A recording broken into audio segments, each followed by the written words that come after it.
Mesdames et messieurs, bonsoir et bienvenue à ce nouveau webinaire organisé par l'ESCP Alumni Santé en partenariat avec managersanté.com et je suis ravie de vous accueillir en présence de Jean-Luc Stanislas. Bonsoir Jean-Luc. Bonsoir, chère Nada, bonsoir à l'ensemble des participants et merci beaucoup d'être toujours aussi nombreux à l'occasion de nos différents webinaires organisés jusqu'à maintenant. Et puis, nous sommes ravis et très honorés de pouvoir accueillir notre général qui sera présenté par Nada. En tous les cas, nous sommes extrêmement enthousiastes de pouvoir bénéficier de cette intervention avec une très belle thématique d'ailleurs.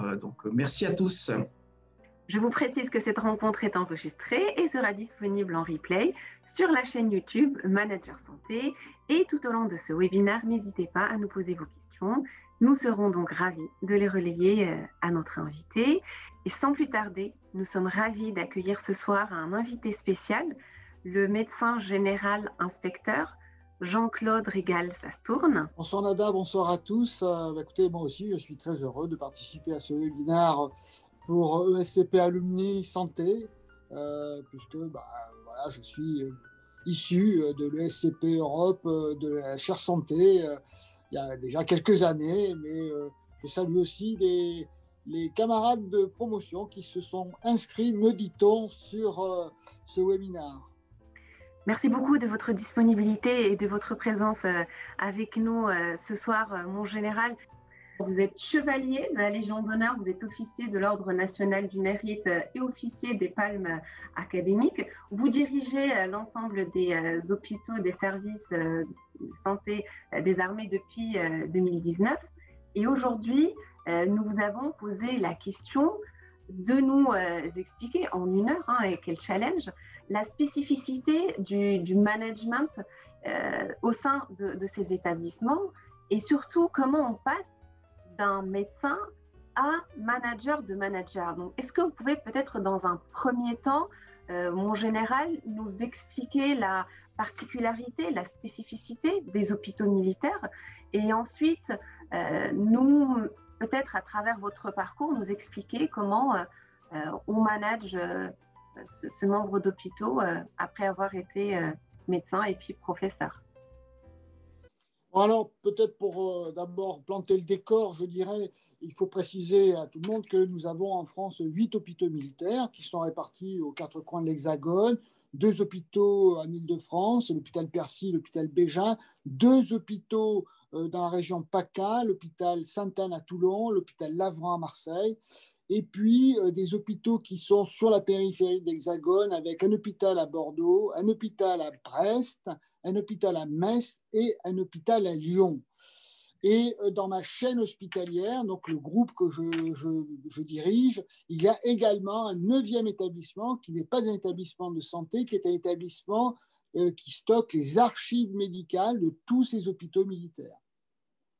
Voilà un petit peu le panorama des hôpitaux militaires français. Alors, ce qui est spécifique dans les hôpitaux militaires français, c'est qu'ils ont une mission de santé publique, mais ils sont avant tout principalement fondés pour assurer le soutien médical des forces en opération, c'est-à-dire que nous devons être en capacité de préparer, de former, de préparer et d'envoyer des militaires, infirmiers, médecins, secrétaires sur les théâtres d'opération pour soutenir les forces et également de pouvoir recevoir en permanence des blessés de ces théâtres d'opération, de les prendre en charge dans ce qu'on appelle un rôle 4 de type OTAN.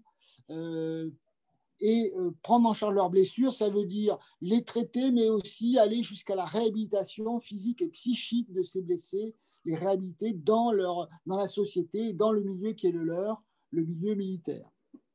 Voilà un petit peu notre âme, l'âme du service de santé et des hôpitaux militaires, elle est là dans cette double mission, santé publique et aussi dévolue au soutien des forces.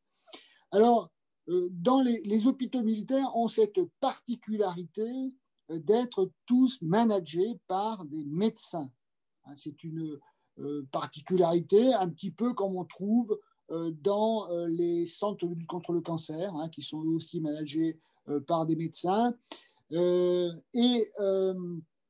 Donc, voilà, moi, je suis moi-même un médecin militaire et donc, dans mon parcours de vie, eh bien, j'ai eu une première partie de carrière qui a été une partie technique où j'ai enseigné l'ophtalmologie. Hein, je suis ophtalmologiste des hôpitaux. Avant, sur la cinquantaine, de me diriger plus nettement vers le management et devenir manager d'un établissement d'abord, hein, l'hôpital Bégin, que j'ai managé pendant 5 ans, 2 ans comme adjoint et 3 ans comme médecin-chef, c'est-à-dire directeur, si vous voulez. Et puis ensuite, on m'a confié la responsabilité du management du groupe, hein, donc de ces 8 hôpitaux militaires, plus celui du service des archives médicales. Voilà un peu mon parcours très rapidement. Quelles sont les singularités? Ben, voilà, j'ai fait ce parcours qui va de la médecine vers le management. C'est un parcours qu'on trouve assez couramment dans le monde militaire. Hein.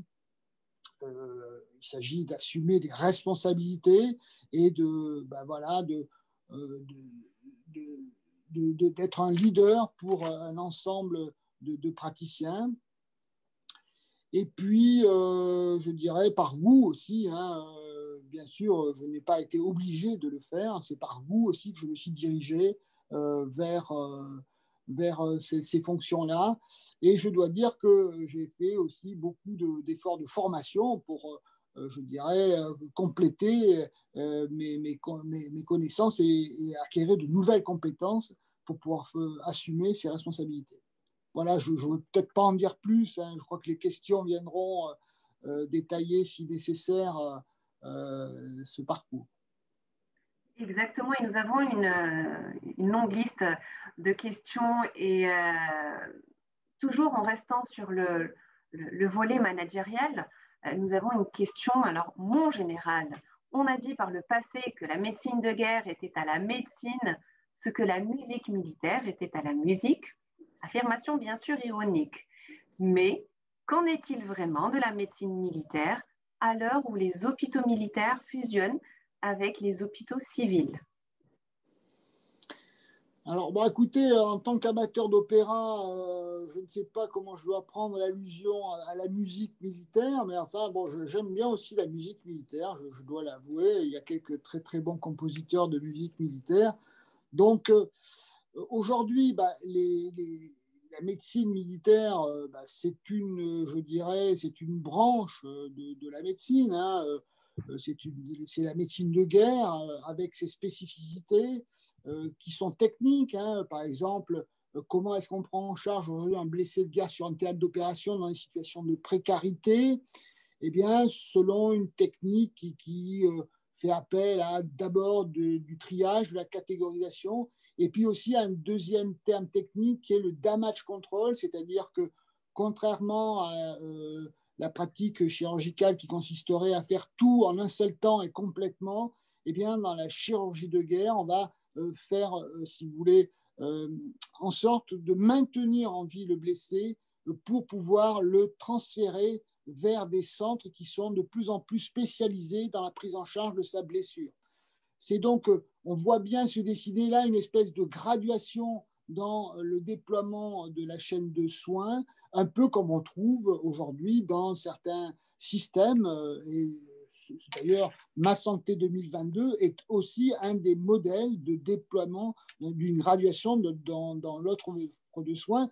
Bien, nous, dans la médecine militaire, dans la médecine de guerre, nous avons aussi ce déploiement progressif, hein, voilà, où le but n'est pas qu'une structure sur le terrain fasse tout complètement en un seul temps, mais plutôt maintienne le blessé, hein, un peu comme on maintiendrait à flot un navire en mer qui a eu une avarie pour le ramener au port et le réparer complètement lorsqu'il sera au port. Là, ce sera ça un petit peu la philosophie et la spécificité de la médecine de guerre. Alors, les hôpitaux militaires, dans le panorama actuel de la santé en France. Bon, vous savez que la santé en France aujourd'hui se déploie dans le secteur public à travers des organisations d'ampleur, hein, que sont les groupes hospitaliers de territoire.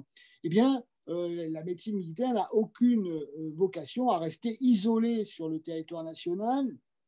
Et c'est la raison pour laquelle nous sommes entrés dans ces associations avec des groupes hospitaliers de territoire. Alors, il peut s'agir, dans certains cas, effectivement, enfin, je ne parlerai pas vraiment de fusion aujourd'hui, si ce n'est peut-être dans un établissement où c'est prévu comme ça, mais les autres, ce sont plutôt des associations, ce ne sont pas des fusions. Et je dirais, c'est dans la vision moderne de la santé qui consiste à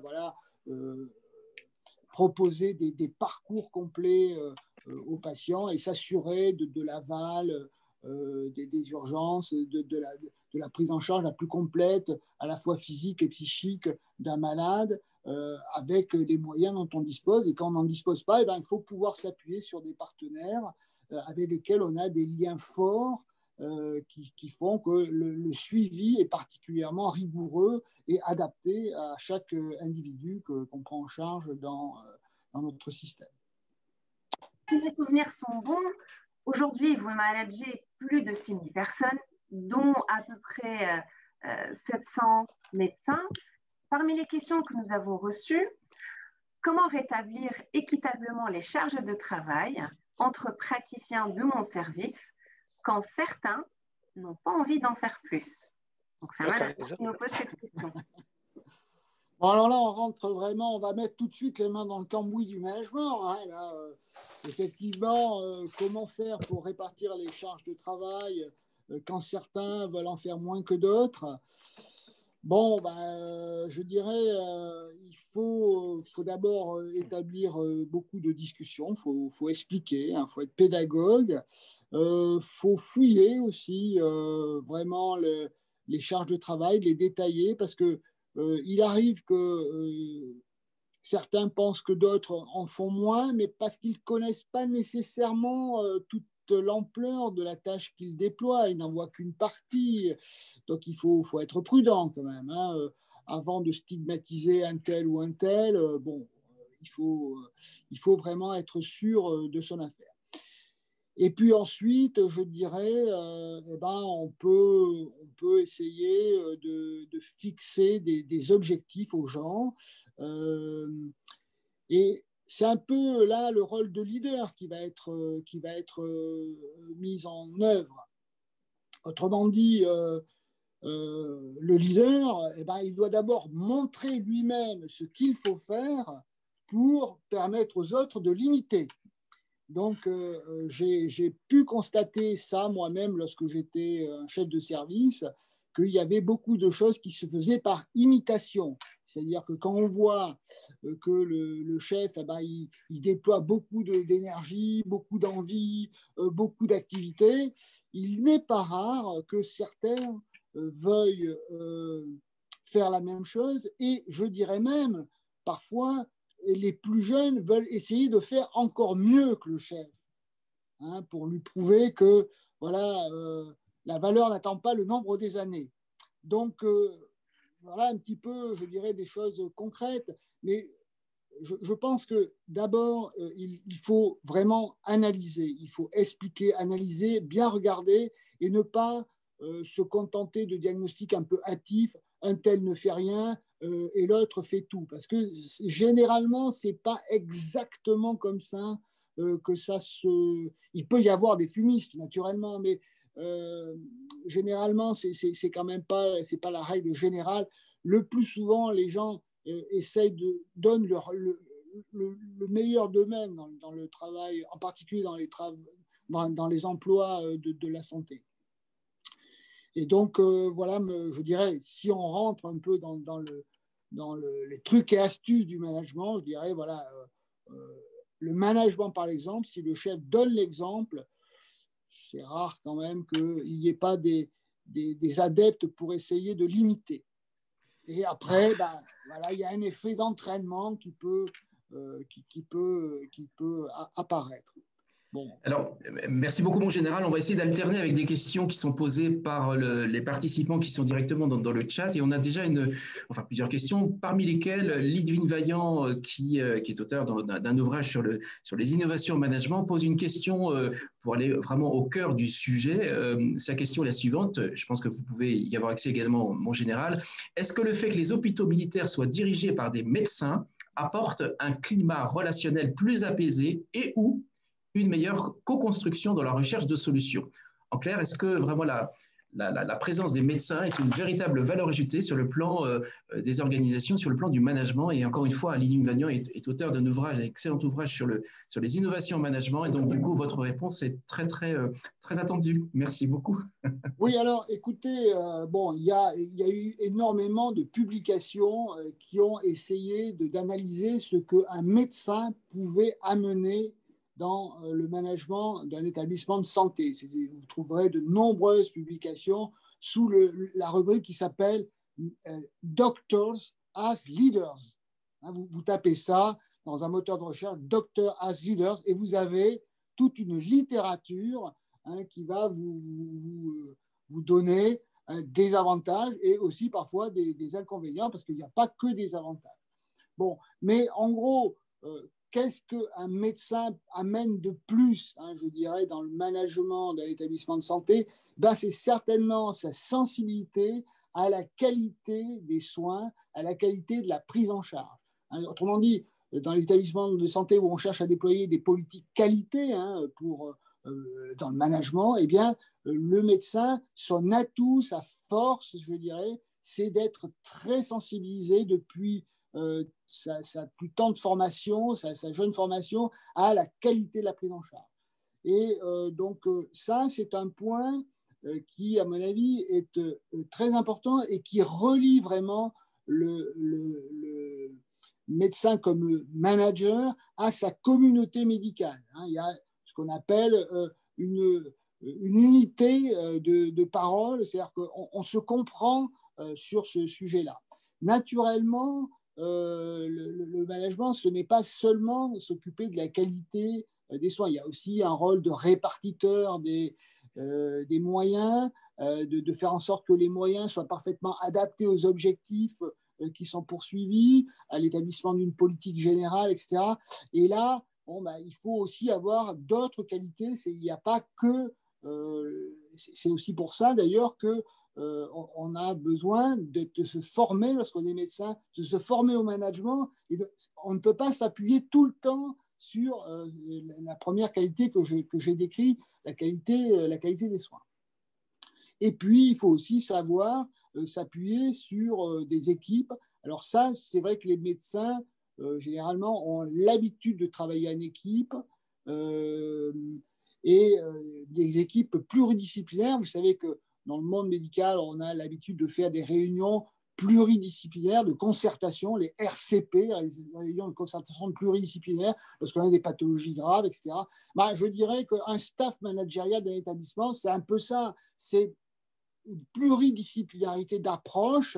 Il faut qu'il y ait des contrôleurs de gestion, il faut qu'il y ait des financiers, il faut qu'il y ait des juristes, il faut qu'il y ait des managers de projet pour faire en sorte que toute la mayonnaise prenne et qu'on arrive, si vous voulez, à amener un groupe hospitalier dans une direction donnée.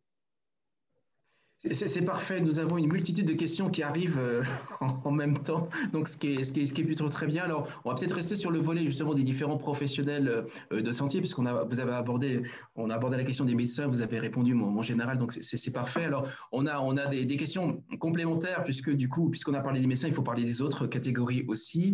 Alors, Olivier Saltarelli pose la question de savoir et la place des cadres et cadres supérieurs de santé. Qu'en est-il notamment dans les établissements militaires? Et puis, j'en profite puisqu'il y a une autre question qui est en lien aussi, qui a été posée par Thérèse Psiuk, qui est auteure notamment d'un excellent ouvrage avec Hugues Lefort sur le patient expert, le patient partenaire, et elle vous interroge, mon général, également sur le fait est-ce que l'environnement militaire favorise les formations de nouveaux métiers, notamment pour les infirmiers de pratique avancée dans les hôpitaux militaires. Donc voilà, donc deux questions.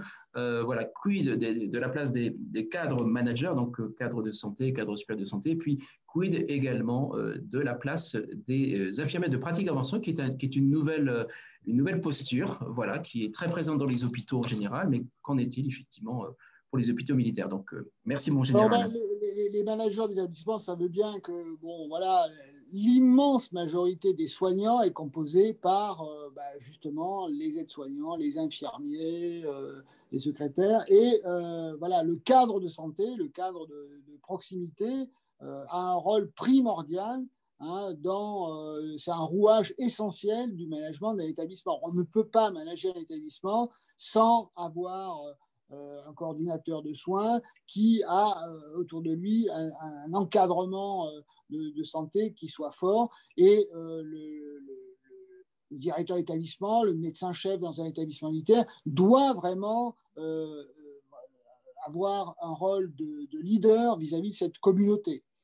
Il doit l'entraîner, il doit la considérer, l'entraîner. Pour ma part, je vous donne là une des choses qui m'avaient le plus frappé lorsque j'étais en fonction dans un établissement, dans l'hôpital Bégin, c'est que ces personnes sont souvent pleines de bonnes idées dans le management et il faut, lorsqu'on est un manager, un top manager, les aider à les exprimer. Et donc, il faut les aider à publier leurs idées. C'est très, très important et c'est un axe de management qui les valorise en plus. Donc, voilà une des choses que peut amener un médecin par rapport à un cadre de santé qui, lui, il manage sur le terrain, il a les mains dans le cambouis, il a des idées, il les déploie, il manage des projets. Eh bien, on doit l'aider à les mettre en forme, les mettre en forme d'articles et aider à publier. Ça le valorisera. Et ça permettra aussi de mieux faire passer des bonnes pratiques qu'on voit sur le terrain. Donc pour moi, les cadres de santé sont des gens très importants sur lesquels je me suis beaucoup appuyé et je crois les avoir pas mal aidés. Et vous retrouverez dans Technique hospitalière plusieurs articles dans lesquels je suis co-auteur. Et c'était mes cadres de santé qui les ont écrits. Donc je ne vous parle pas de quelque chose qui est purement théorique. Je l'ai fait en pratique. Et ça, merci beaucoup. Merci beaucoup. Sur les infirmiers en pratique avancée, bon, écoutez, voilà, on fait comme tout le monde. Les infirmiers en pratique avancée, aujourd'hui, c'est une nouvelle dimension dans le rôle des infirmiers. Une dimension, moi, que j'ai découvert, pour ne rien vous cacher, dans les années 2015, lorsque je suis parti, grâce à l'ESCP Europe, découvrir le NHS, en Angleterre. Et là, j'ai découvert qu'il y avait des infirmiers qui avaient des diplômes de docteur en soins infirmiers, d'ailleurs, c'était pas rien, et qui suppléaient complètement à certaines tâches qui étaient auprès du patient. Voilà. Donc, écoutez, ça m'a beaucoup intéressé et moi, je suis très favorable à voir se déployer dans mes établissements ce rôle d'IPA. Donc, on en a un certain nombre qui sont en train d'être formés et nous suivons tout ce mouvement qui se déploiera incontestablement dans les années à venir dans nos établissements de santé civils ou militaires.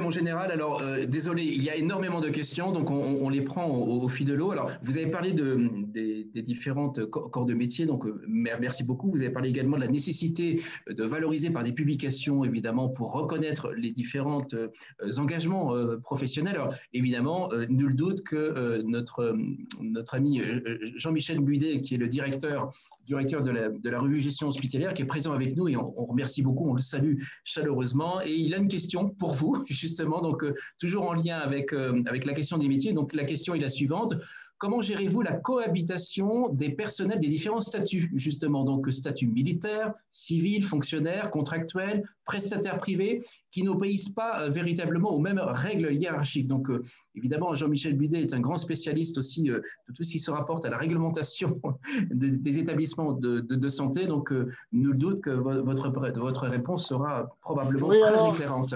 Merci. Il y a effectivement une grande complexité aujourd'hui à gérer les établissements avec des statuts statuts qui sont différents, hein, que ce soit dans le monde civil ou dans le monde militaire. Il n'y a pas qu'une question de hiérarchie, il y a une question de droit aussi, de droit social. Hein, on ne peut pas faire la même chose à tout le monde. Et donc, là, il faut vraiment s'appuyer beaucoup sur, alors avec les personnels civils, sur la concertation, hein, et s'appuyer beaucoup sur le directeur des ressources humaines pour justement borner bien ce qui est possible, ce qui ne l'est pas. Bon, voilà. Alors, en management de crise, bon, en général, les choses se tassent avec beaucoup de facilité. Moi, ça m'a frappé parce que j'étais confronté à de très nombreuses crises à gérer dans ma carrière de manager, hein, que ce soit la crise Ebola, les attentats. J'ai été frappé par le fait que, voilà, civil ou militaire, quel que soit le statut, les gens se mobilisent en masse pour faire face. Ça m'a vraiment beaucoup frappé. Et c'est pour ça que je suis un tenant de vraiment exploiter la bonne volonté, parce que dans nos établissements, on a vraiment des gens de grande qualité et de très bonne volonté. Après, il faut être attentif. C'est pas qu'une question de hiérarchie, hein.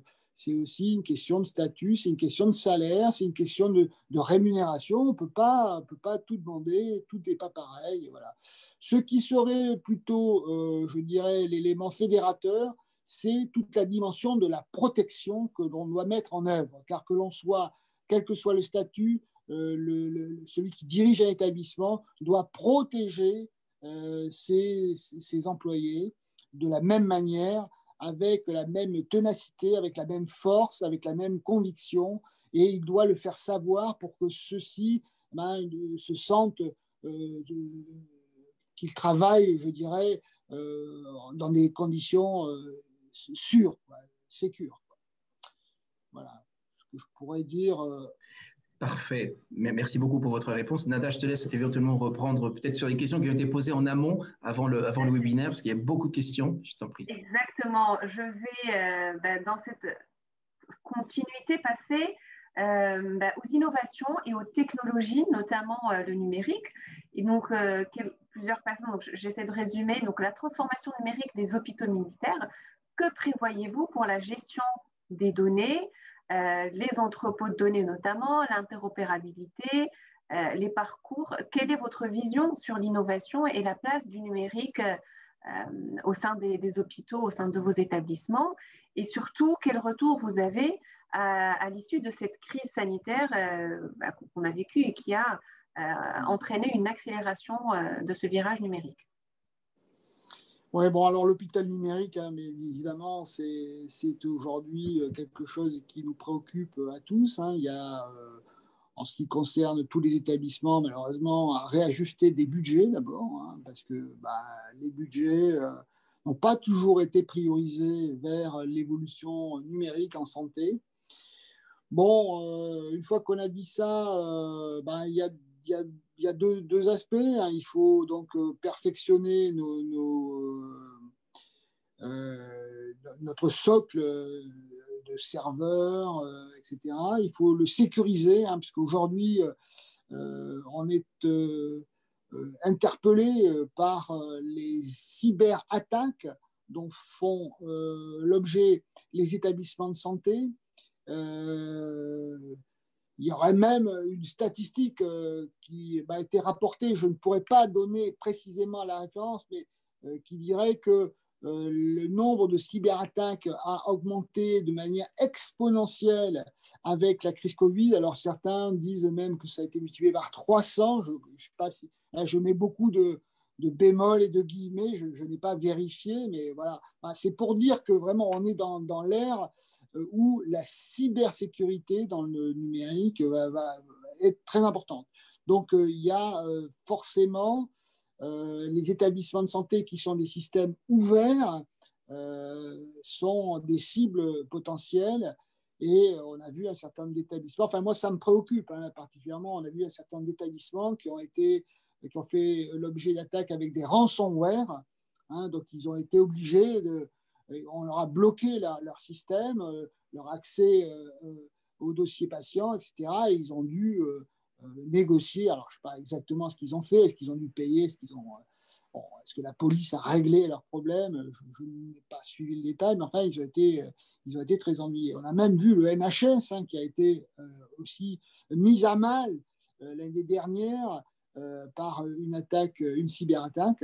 Donc voilà, une de mes préoccupations, c'est outre le développement avec la réorientation de budget sur des équipements, il y a aussi tout l'aspect cybersécurité qui me préoccupe énormément.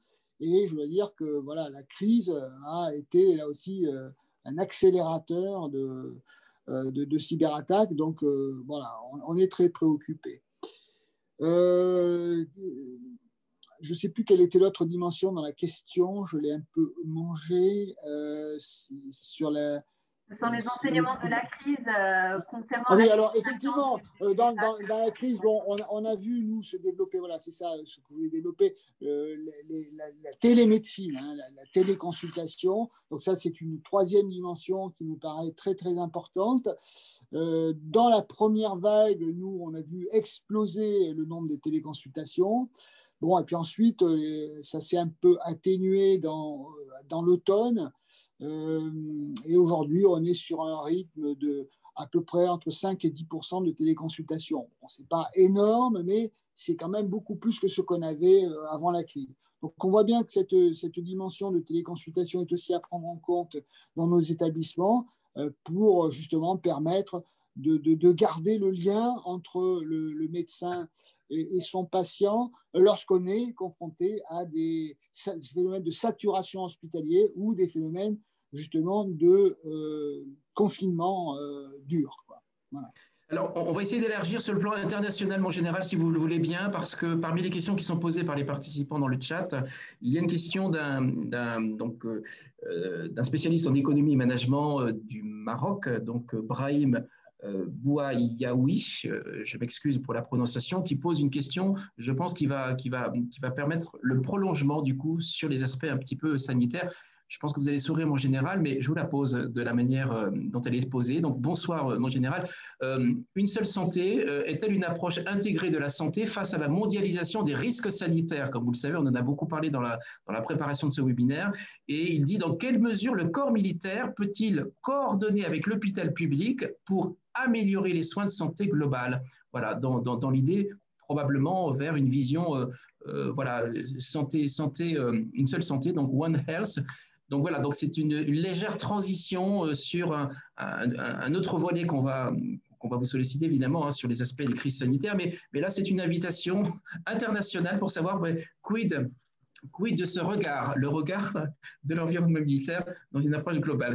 Oui, non, mais tout à fait. C'est une question vraiment d'actualité complète, puisque s'il y a bien un révélateur de la nécessité d'une approche unitaire, je dirais, en santé, c'est bien cette épidémie Covid-19, où on a vu d'ailleurs certains pays qui voulaient traiter de la vaccination uniquement dans leurs propres frontières, sans se rendre compte que finalement, la pandémie était sur toute la planète. Donc, effectivement, on voit bien cette pandémie, en tout cas, nous rappelle l'interdépendance qu'il y a entre les humains sur une seule planète.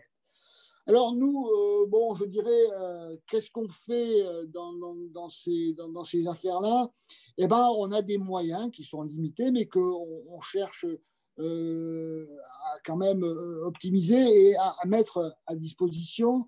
Et vous savez que le président de la République a décidé l'envoi de certains, ce qu'on appelle les EMR, des unités de réanimation mobile, justement pour aller pallier à des déficits un petit peu dans des départements ou dans des zones un peu éloignées.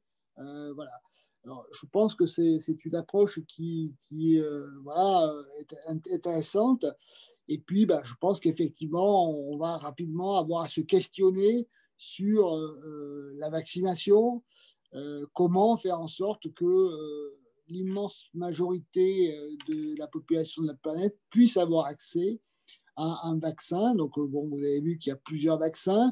Il y a des vaccins qui sont faciles à à conserver, d'autres qui nécessitent des chaînes logistiques beaucoup plus complexes, avec justement des chaînes de froid très sophistiquées.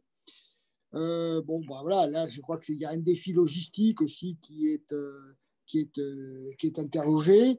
Et quand on parle de défi logistique, c'est vrai que souvent, on fait appel au savoir-faire militaire qui, normalement, est, je dirais, au moins entraîné, du moins à du matériel pour pouvoir apporter des briques pour aider à la solution de ce défi logistique. Donc voilà, il y a vraiment une complémentarité, à mon sens, et le monde militaire, de par son expertise, de par sa vision aussi internationale, puisque les militaires, ils interviennent pas, ils interviennent, si vous voulez, sur des zones qui sont assez étendues, hein. On doit pouvoir participer. Vous avez vu qu'aux États-Unis, d'ailleurs, le déploiement du vaccin Comirnaty de Pfizer a été, dans un premier temps, aidé par la logistique de l'armée américaine. Voilà. Justement, on arrive parce que le temps avance et je crois que la transition est faite. Nous avions convenu, mon général, que vous puissiez peut-être faire le lien aussi sur votre longue expérience, votre expertise, justement sur la question des crises, des gestions de crise. Alors, on avait envisagé donc peut-être trois éléments de retour d'expérience, sachant que la toute dernière, évidemment, est plus d'actualité. Mais qu'est-ce que vous pourriez en dire justement puisque la thématique concerne quand même le management, donc avec des spécificités quand même de l'environnement militaire.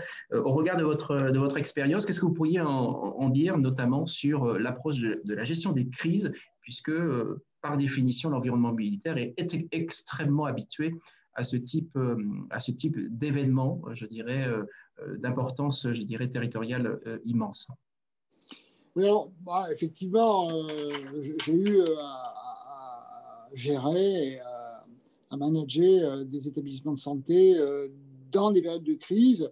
Je citais la première crise qui, je dirais, m'a pris dans ma première année de manager hospitalier, c'est la crise Ebola, donc un virus mortel qui venait de pays africains et qu'on a importé par le biais de quelques malades en France.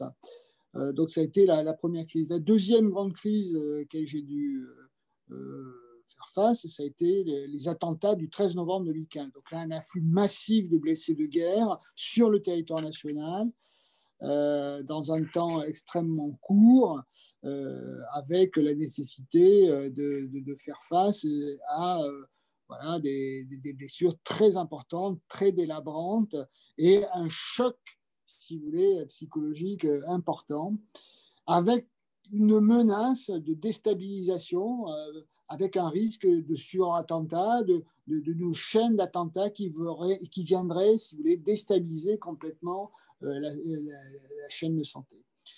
Ce que je retiens, si vous voulez, de ces crises, c'est que d'abord, il faut beaucoup se préparer dans les crises. La préparation est une phase essentielle. Il faut avoir des plans, mais il faut faire des exercices. Il faut, je dirais, s'aguerrir. C'est ce qu'on dit dans le milieu militaire. Il faut s'aguerrir en pratiquant. Il faut mettre en œuvre les choses pour vraiment et puis faire des rétextes, parce que c'est en analysant ce qu'on a fait qu'on peut essayer d'améliorer tel point, tel autre, telle personne, ce qu'elle a fait, c'était pas exactement ce qu'on attendait d'elle, etc. Donc la préparation, à mon avis, est une des phases essentielles. Après, dans la gestion de crise, là, il faut être extrêmement orthodoxe, je dirais. Il faut avoir la pratique de la cellule de crise. La cellule de crise, c'est quelque chose qui est un petit peu en dehors de la crise et qui est une espèce de pieuvre qui doit être en relation avec énormément d'acteurs, d'acteurs de terrain, mais également d'acteurs au-dessus, parce qu'il faut aussi faire remonter l'information, il faut la transmettre transversalement. Donc voilà, la cellule de crise, et puis il faut prendre des décisions sans tarder. Et il faut faire preuve de courage. De temps en temps, il ne faut pas... voilà. Voilà. Alors, est-ce qu'il y a des spécificités à la gestion de crise en milieu militaire? Bon, je dirais que forcément, lorsque on est déployé sur les théâtres d'opération, voilà, on vit la crise en grand. Hein. Bon, voilà, moi, j'ai été déployé sur le théâtre afghan, dans l'hôpital international de l'aéroport de Kaboul. Donc forcément, là, c'était la crise permanente, je dirais. Et on avait des afflux massifs de blessés réguliers, beaucoup de morts, etc. Mais on était dans un terrain très, très particulier. Mais c'est vrai que ça nous donne des réflexes, ça nous donne une culture, une habitude pour faire face à des crises. Et voilà, ça rentre dans une espèce de préparation continue à la gestion de crise, voilà, auquel le monde militaire est par nature, je dirais, plus préparé, probablement. Vous aviez insisté sur la différence entre la notion de commandement et la notion de leadership parce que entre voilà, les hôpitaux civils et les hôpitaux militaires, les modes de management ne sont pas forcément, je dirais, comparables, notamment pour des événements d'envergure que vous venez parfaitement de citer. Quelle perception vous en avez justement sur la notion d'efficacité dans la coordination des actions? Voilà. Oui, alors, effectivement, dans le monde militaire, on parle de commandement, dans le monde civil, on parle de leadership. Ces deux notions peuvent avoir une intersection et une zone de points communs. Je dirais que, bon, on a tendance beaucoup parfois à accentuer le commandement justement dans les zones de très forte tension, lorsqu'il y a un engagement humain qui est important. Là, il ne s'agit pas de discuter, il s'agit d'appliquer des protocoles, des procédures, mais on s'assure toujours dans le commandement que ces procédures sont connues et que les ordres que l'on donne seront parfaitement compris et acceptés. Dans le leadership, effectivement, il y a toute une notion d'explication, de discussion préalable qui nécessite un peu de temps, et c'est vrai que c'est probablement un peu plus adapté au temps de paix.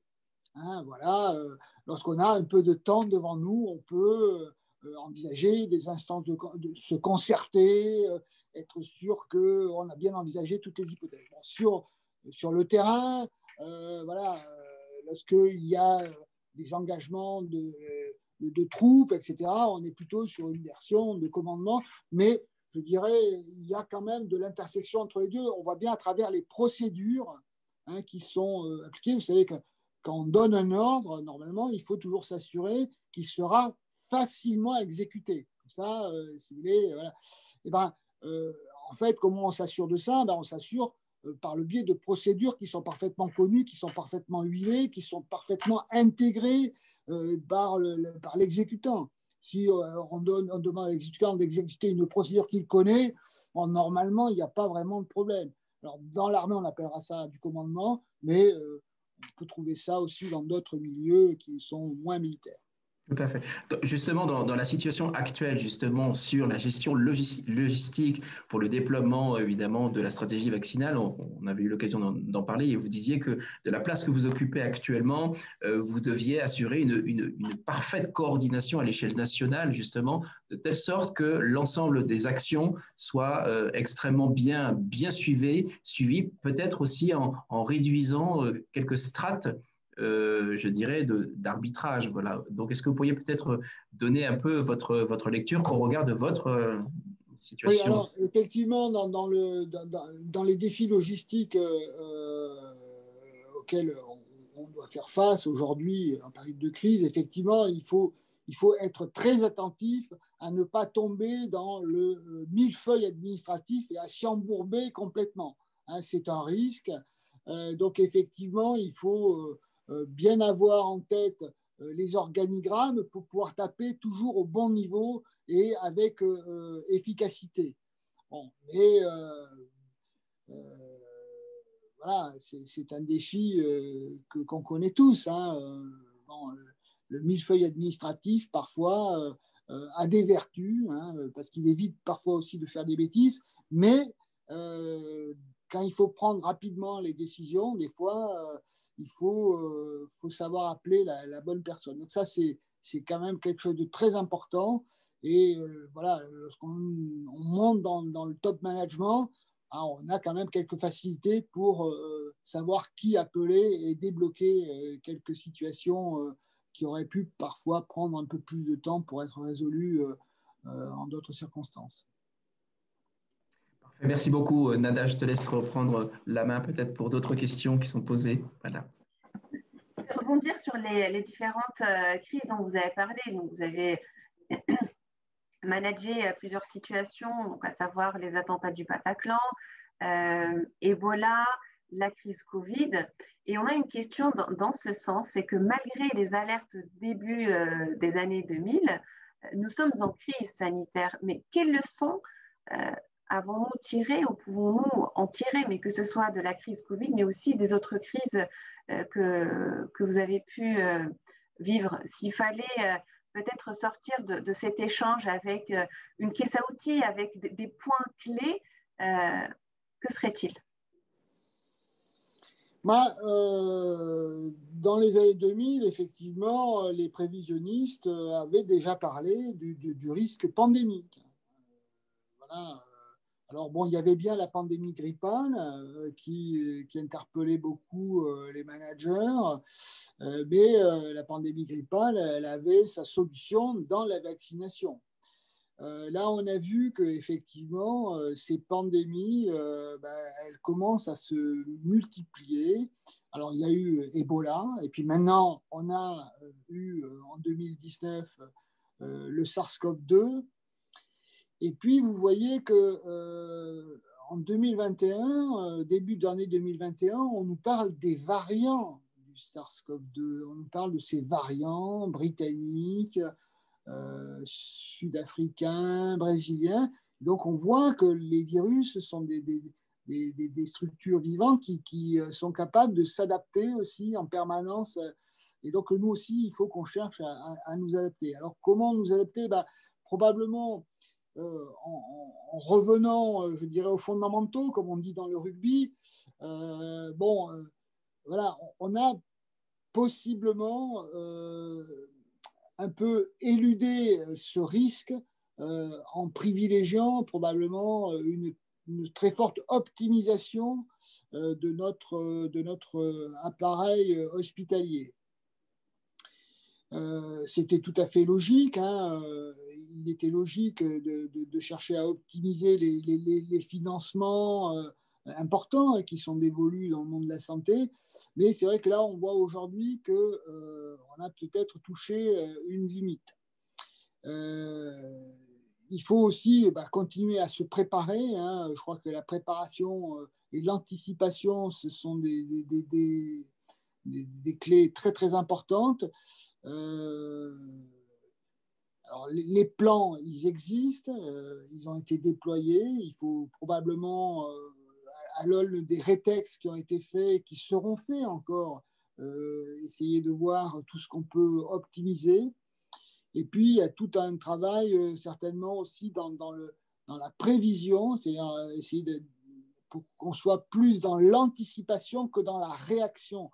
Je pense que voilà, ce qu'a peut-être montré cette crise, qu'on a été beaucoup dans la réaction et peut-être un peu moins dans l'organisation et dans l'anticipation, je veux dire plutôt.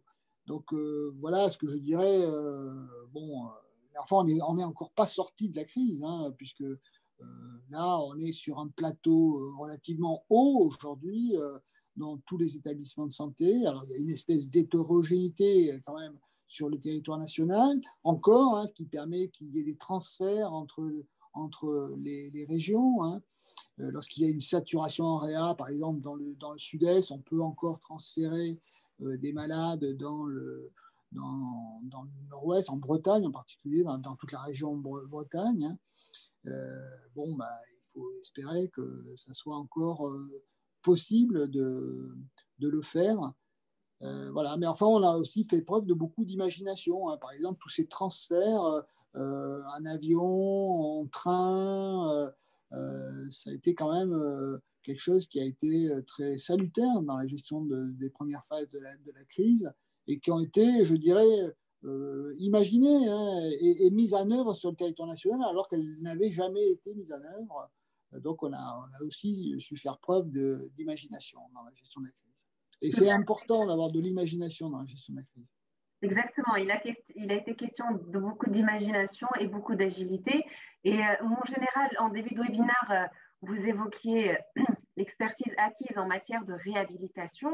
En quoi cela pourrait être bénéfique et être utilisé au sein des hôpitaux civils dans la prise en charge des soignants en souffrance post-Covid? Et c'est une question qui nous est posée par Jean-Michel Budet.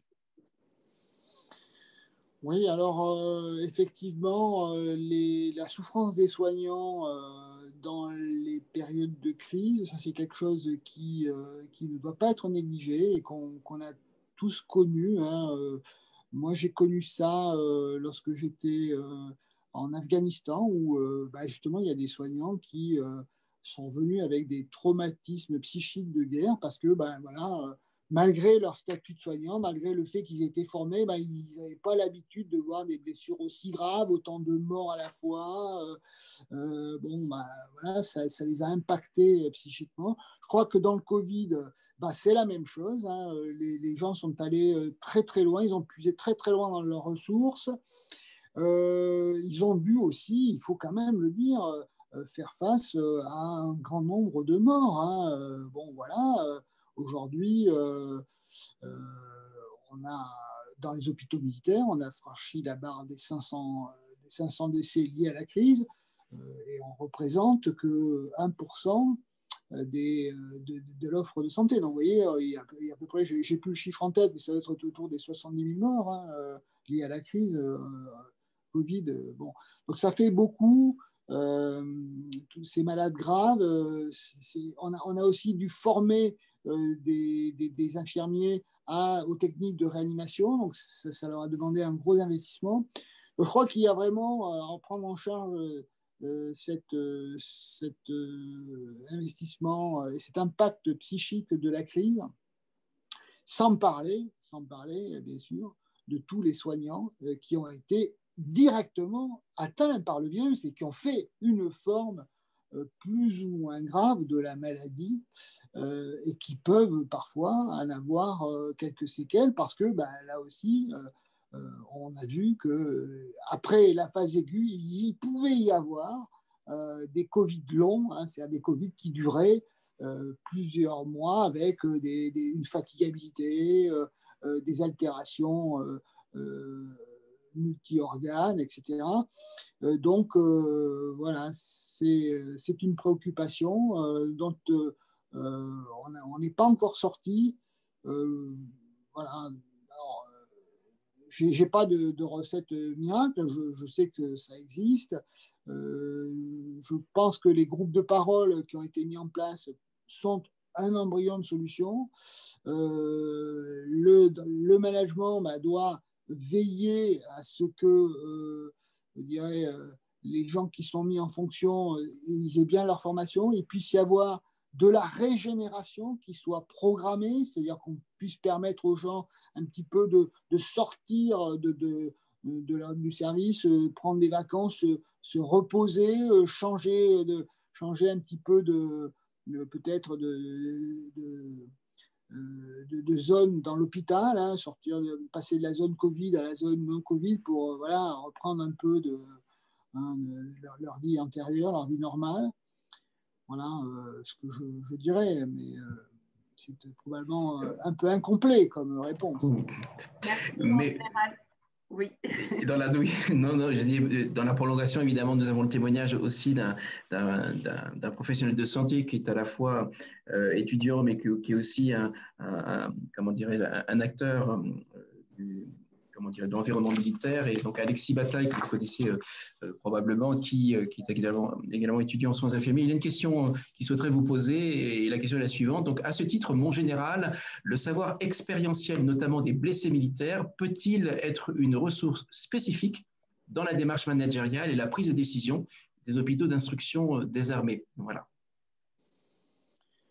Oui, alors le savoir qu'on a c'est surtout la pluridisciplinarité. Hein, voilà, le blessé militaire, il y a sa réparation physique, il y a sa réparation psychique, et puis il y a sa réinsertion dans le monde militaire. Donc tout ça, effectivement, ça se fait grâce à des cellules pluridisciplinaires qui entourent le blessé, dans lequel il n'y a pas que des soignants, il y a aussi des acteurs sociaux, il y a aussi des employeurs, il y a aussi des personnes du ministère, si vous voulez, qui font en sorte que tous les droits, je dirais, du militaire blessé soient respectés et soient déployés pour permettre, je dirais, sa réinsertion après sa blessure. Donc ça, je dirais, c'est un savoir-faire qui existe dans le milieu militaire, mais qui existe aussi dans le milieu civil. Lorsque j'étais médecin-chef de l'hôpital Bégin et j'appartenais à un groupe hospitalier de territoire qui était le 94 Nord, dans lequel il y avait donc et dans la CTS du 94, il y avait une forte valence sur justement la réhabilitation psychique.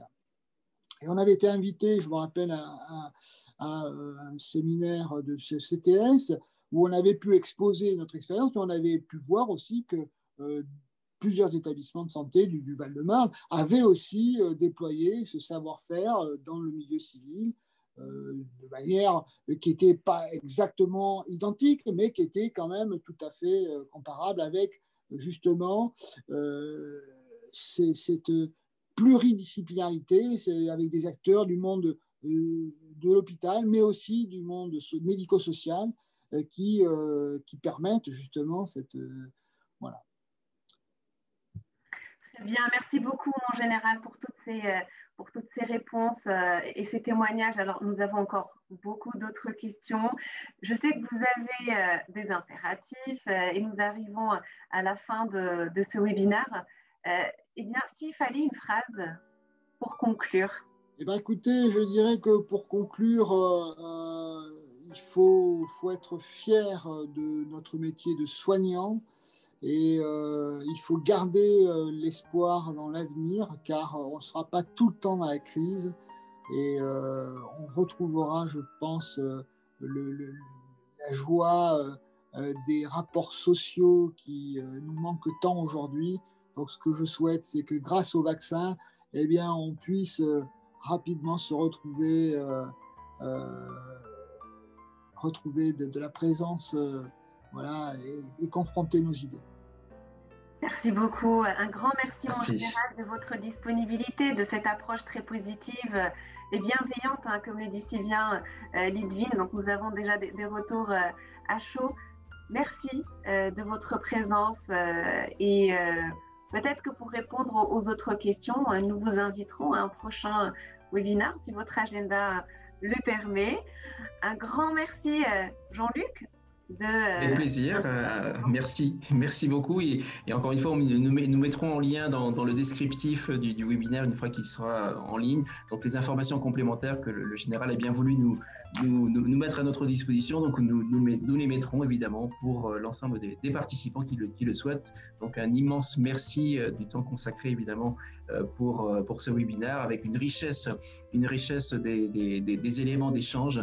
Voilà, il y a de nombreux remerciements des participants, ils sont extrêmement ravis et comme dit Nada évidemment, voilà, on aura le plaisir sans doute de proposer un petit peu à mi-chemin donc une thématique différente, voilà, avec un sujet aussi passionnant. En tous les cas, un grand merci de votre précieuse contribution en général. Merci à vous. Le plaisir fut pour moi. Très belle soirée, à bientôt. Au revoir.